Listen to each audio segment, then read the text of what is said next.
శ్రీ మైసూర్ చాముండేశ్వరి దేవి జ్యోతిష్యాలయం. సమస్యలతో చింతిస్తున్నారా? అయితే ఒక్కసారి గురూజీకి ఫోన్ చేయండి. అనారోగ్యంతో బాధపడుతున్నారా? ఆర్థికంగా ఇబ్బంది పడుతున్నారా? మనశ్శాంతి కోల్పోతున్నారా? విద్య, ఉద్యోగం, విదేశీ ప్రయాణం, ప్రేమ, పెళ్లి, సంతానం, భార్యాభర్తల మధ్య గొడవలు, అనుమానాలు రావడం, నరదృష్టి, కుజదోషం, చేతబడి, వశీకరణ, రావలసిన డబ్బులు రాకపోవడం, ఇళ్లు స్థలాలు అమ్ముడుపోకపోవడం, ఎన్ని సంబంధాలు చూసినా పెళ్లి ముడిపడకపోవడం, ఇలా ఎటువంటి సమస్యలకైనా అంజనం వేసి ఫోన్ ద్వారానే జ్యోతిష్యం చెప్పబడును. Cell number 9652484281. ఓం శ్రీమాత్రే నమః. ఛానల్లోకి స్వాగతమండి. ఈ నెల 29 అమావాస్య తర్వాత కన్యారాశి వారి జీవితంలో అద్భుతం జరగబోతుంది. వీరి దశ తిరగనుంది. మీరు కలలో కూడా ఊహించని విధంగా మీ దుఃఖం దూరం అవ్వబోతుంది. దీని కారణంగా మీరు మానసిక ఆనందాన్ని పొందుతారు. అయితే ఈ నెల 29 అమావాస్య తర్వాత ఈ రాశివారికి ఏం జరగబోతోంది, వారి దుఃఖం ఏ విధంగా దూరం కాబోతోంది అనే పూర్తి వివరాలను ఈ వీడియోలో మనం తెలుసుకుందాం. కానీ అంతకంటే ముందుగా మీరు కనుక మన ఛానల్ని ఇప్పటివరకు సబ్స్క్రైబ్ చేసుకోకపోతే సబ్స్క్రైబ్ చేసుకొని పక్కనే ఉన్న బెల్ ఐకాన్ నొక్కి ఆల్ సెలెక్ట్ చేసుకుంటే మేమిలాంటి వీడియోస్ అప్లోడ్ చేయగానే ముందుగా మీకు నోటిఫికేషన్ వస్తుంది. ఇక వివరాల్లోకి వెళితే, ముందుగా ఈ రాశివారి వ్యక్తిత్వాన్ని చూసినట్లయితే వీరు చాలా మంచి మనస్తత్వం కలవారని చెప్పుకోవాలి. బంధాలకు, అనుబంధాలకు అధికంగా ప్రాధాన్యతను ఇస్తారు. ఓర్పును అధికంగా కలిగి ఉంటారు. కష్టపడి ఏదైనా పనిని పూర్తి చేసి దాని ఫలితం కోసం ఎంతకాలమైనా ఎదురుచూస్తారు. ఎంత కష్టమొచ్చినా బంధాలను వదులుకోవటానికి ఇష్టపడరు. అలాగే కొత్త స్నేహాలు, బంధాలు పరిచయమైనప్పటికీ కూడా పాత బంధాలను విడిచిపెట్టరు. కుటుంబ సభ్యులపైన అమితమైన ప్రేమానురాగాలు కలిగి ఉంటారు. కుటుంబమంటే ఈ రాశివారికి ఒక పెద్ద బలమనే చెప్పుకోవాలి. అలాగే ఇది వీరికి ఒక పెద్ద బలహీనతని కూడా చెప్పుకోవచ్చు. కుటుంబ సభ్యుల కోసం ఏం చేయటానికైనా సిద్ధంగా ఉంటారు. ఇక వీరి జీవితాన్ని పరిశీలించినట్లయితే వీరి జీవితంలో అనేక సమస్యలు, ఒడిదుడుకులు ఉంటాయని చెప్పుకోవాలి. మీకున్నటువంటి మంచి మనస్తత్వం చేత కూడా కొంతమందిని దూరం చేసుకునే అవకాశాలు ఉంటాయి. కొన్ని సందర్భాల్లో మీరు కాంప్రమైజ్ కావాల్సిన అవసరం లేని చోట కూడా కాంప్రమైజ్ అవుతూ ఉంటారు.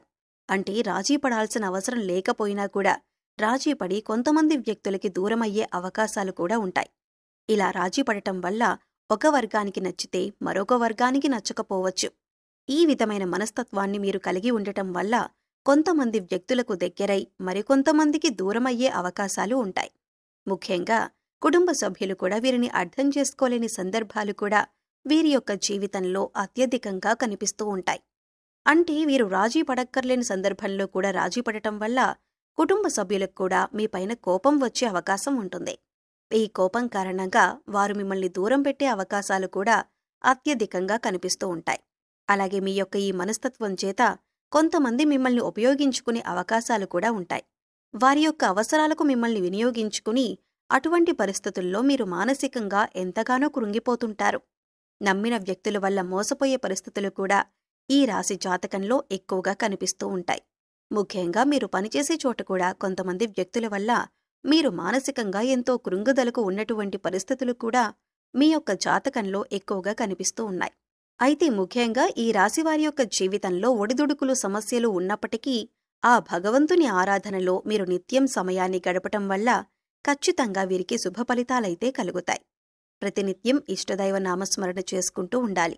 దీనివల్ల మీకు దైవబలం పెరుగుతుంది. మానసికంగా దృఢంగా ఉంటారు.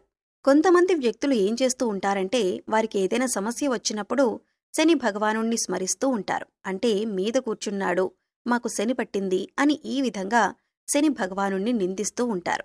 శని భగవానుణ్ణి మాటలతో అవమానపరుస్తూ ఉంటారు. ఆ విధంగా మీరస్సలు చేయకూడదు.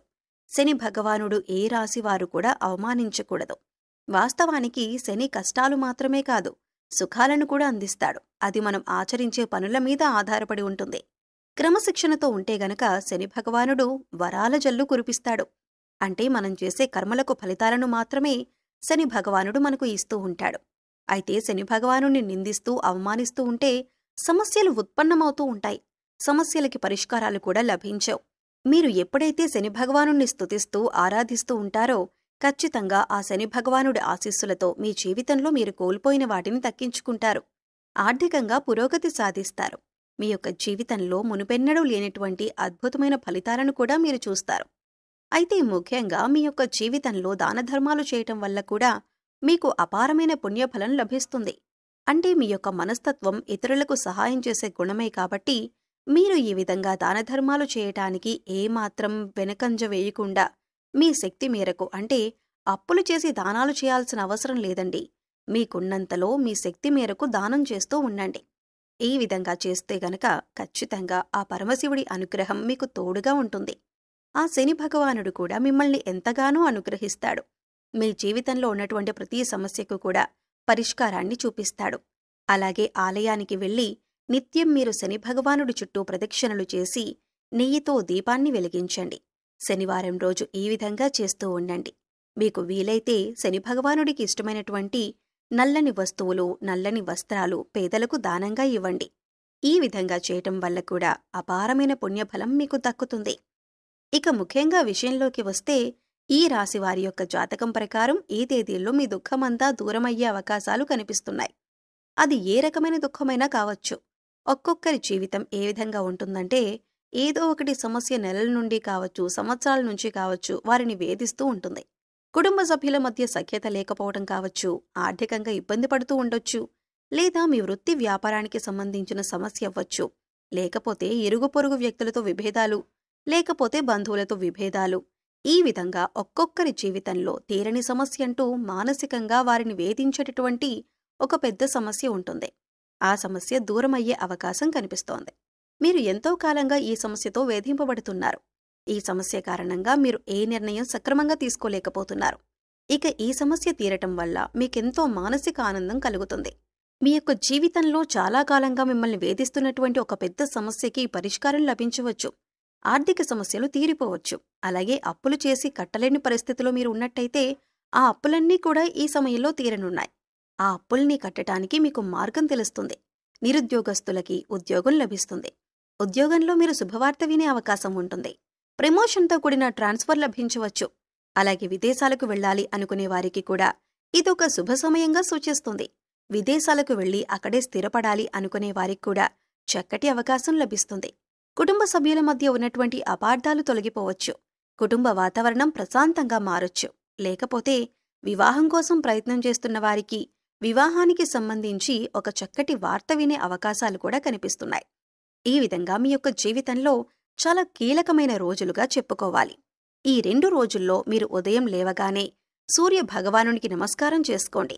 సూర్య ఆరాధన చేయటం వల్ల అద్భుతమైన ఫలితాలు పొందవచ్చు. ఆరోగ్యం మెరుగుపడుతుంది. ఈ 2 రోజులు మాత్రమే కాదండి, ఎప్పుడైనా సరే ప్రతిరోజు మీరు సూర్యోదయానికి ముందే నిద్రలేచి ఉదయించే సూర్యునికి నమస్కరిస్తే గనక ఆ సూర్య భగవానుడి యొక్క ఆశీస్సులు ఎల్లవేళలా మీకు తోడుగా ఉంటాయి. అలాగే ప్రతిరోజు కూడా సూర్యుడికి అర్ఘ్యం సమర్పించండి. అంటే ఒక రాగి పాత్రలో నీళ్లు తీసుకుని అందులో కొద్దిగా కుంకుమ, అక్షతలు, ఒక ఎర్రటి పువ్వును వేసి సూర్యుడి వైపు తిరిగి మీ చేతులు నుదిటి కంటే కూడా పైకి పెట్టుకుని 2 చేతులతో చెంబు పట్టుకొని సూర్యుడికి నీళ్లను సమర్పించాలి. అయితే ఇలా సమర్పించిన నీళ్లు మీ కాళ్ల మీద పడకుండా చూసుకోండి. ఏదైనా మొక్కలో కానీ లేదా వేరే ఏదైనా టబ్లో కానీ ఆ నీళ్లు పడేలా చూసుకోండి. అలాగే ఇంట్లో కూడా ప్రతిరోజు దీపారాధన చేయండి. దీనివల్ల మీకు ఇంట్లో అలాగే మీలో కూడా పాజిటివ్ వైబ్స్ వస్తాయి. సో చూశారు కదండి, ఈ నెల 29 అమావాస్య తర్వాత ఈ రాశివారికి తీరని కోరిక ఏ విధంగా తీరనుంది, అలాగే ఎవరి స్థితిగతుల్ని బట్టి, ఎవరి అవసరాలను బట్టి వారికి ఏ విధమైన కోరిక తీరనుంది అనే అంశాలతో పాటుగా ఈ సమయంలో మీరు చేసుకోవలసిన దేవతారాధన అలాగే పరిహారాల గురించి ఈ వీడియోలో మనం వివరంగా తెలుసుకున్నాం కదా. ఈ వీడియో మీకు నచ్చినట్లయితే లైక్ చేయండి. మీ ఫ్రెండ్స్ అండ్ ఫ్యామిలీ మెంబర్స్లో ఎవరైనా కన్యా రాశి వారు ఉన్నట్లయితే వారితో ఈ వీడియోను షేర్ చేసుకోవటం మర్చిపోకండి. అలాగే ఇప్పటివరకు మన ఛానల్ని కనుక సబ్స్క్రైబ్ చేసుకోకపోతే సబ్స్క్రైబ్ చేసుకుని పక్కనే ఉన్న బెల్ ఐకాన్ నొక్కి ఆల్ సెలెక్ట్ చేసుకుంటే మేమిలాంటి వీడియోస్ అప్లోడ్ చేయగానే ముందుగా మీకు నోటిఫికేషన్ వస్తుంది. మరో చక్కటి వీడియోతో మళ్ళీ కలుద్దామండి. ఓం శ్రీ మాత్రే నమః.